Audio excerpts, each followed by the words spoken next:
Audrey Le Gouallec, je suis enseignant-chercheur au laboratoire TIMC, à la faculté de médecine de Grenoble et je suis praticien hospitalier au CHU de Grenoble en biochimie médicale.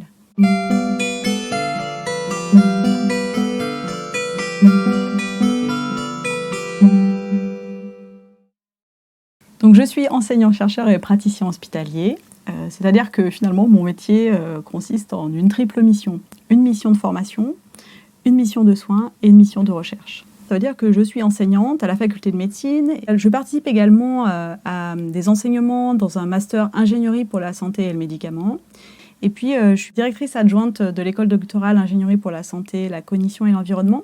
J'étais moi-même doctorante dans cette école doctorale. Donc, j'ai trouvé ça intéressant d'occuper maintenant cette position où j'essaye de donner de mon temps pour les étudiants, les doctorants qui sont dans cette école doctorale.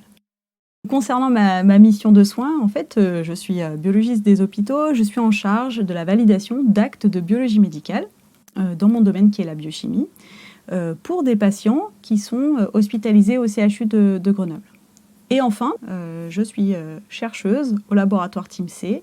Je travaille sur de l'interaction de pathogènes. Je travaille plus particulièrement sur un pathogène qui est Pseudomonas aeruginosa. C'est un pathogène aujourd'hui qui cause plus de 550 000 morts par an dans le monde et qui développe des résistances à la quasi-totalité des antibiotiques sur le marché.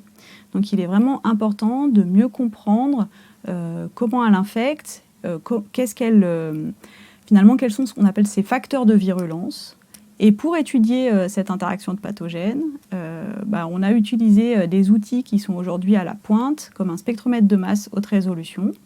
Et maintenant, on a décidé de mettre ça à la disposition de la communauté. Avec d'autres collègues, bien sûr, on s'est associés pour créer une plateforme de métabolomique pour pouvoir étudier les petites molécules pour tous les autres chercheurs du site grenoblois ou même en Europe ou aux États-Unis. La triple mission, elle est complexe à gérer, mais c'est toute la richesse de ce métier, parce qu'au final, c'est aussi le fait de pouvoir retourner au laboratoire de recherche, mais en ayant eu des cas concrets de patients hospitalisés pour telle et telle problématique, qu'on peut ensuite rapporter des questions, rapporter des choses qui sont en lien avec le terrain, avec les problématiques médicales du moment. Et puis, c'est aussi ce qui nous enrichit pour nous permettre de mieux former les étudiants, finalement, à la médecine de demain. C'est vraiment un métier à faire en équipe. Au sein de cette équipe de recherche TRI, donc du laboratoire TIMC, on a énormément d'étudiants, on a une vingtaine de chercheurs. Et ça, c'est vraiment quelque chose qui fait que finalement, on travaille vraiment en interaction déjà au sein de notre équipe de recherche, au sein ensuite du laboratoire, où on peut avoir des collaborations inter-équipes, mais pas que, on fait aussi partie de réseaux. On vient échanger sur nos pratiques et ça, c'est très nourrissant, très enrichissant. Et c'est aussi un des aspects de ce métier qui fait que moi, j'ai beaucoup de plaisir à exercer ce métier. Alors, c'est un métier très prenant pour lequel, si on est passionné, on est ravi au quotidien de pouvoir exercer ce métier, ce qui est mon cas.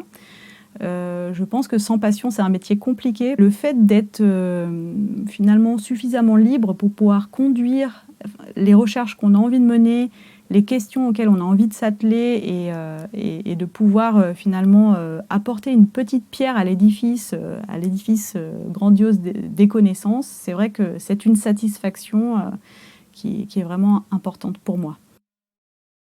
Il faut avoir une grande curiosité, il faut savoir se poser des questions, savoir si on a la motivation tous les jours d'arriver avec des questions sur ce qu'il y a autour de nous ou des choses des phénomènes qu'on va observer, mais sur lesquels il va falloir douter, remettre en question et puis s'interroger sur le mode de fonctionnement. J'avais un petit mot pour toutes les personnes qui peuvent parfois se sentir un petit peu différentes. On a évoqué les personnes hypersensibles, les personnes dyslexiques, c'est vrai que c'était mon cas. Et moi, je voudrais juste témoigner sur le fait qu'on peut être quelqu'un d'hypersensible qui va réagir très fortement aux émotions, ou on peut être quelqu'un de dyslexique avec finalement des problématiques dans son cursus scolaire, et puis finalement arriver bon an mal an là où on a envie d'être, là où on a envie de jouer un rôle, là où on a envie de trouver sa place et de contribuer justement au progrès. Donc voilà, c'est mon petit témoignage d'aujourd'hui.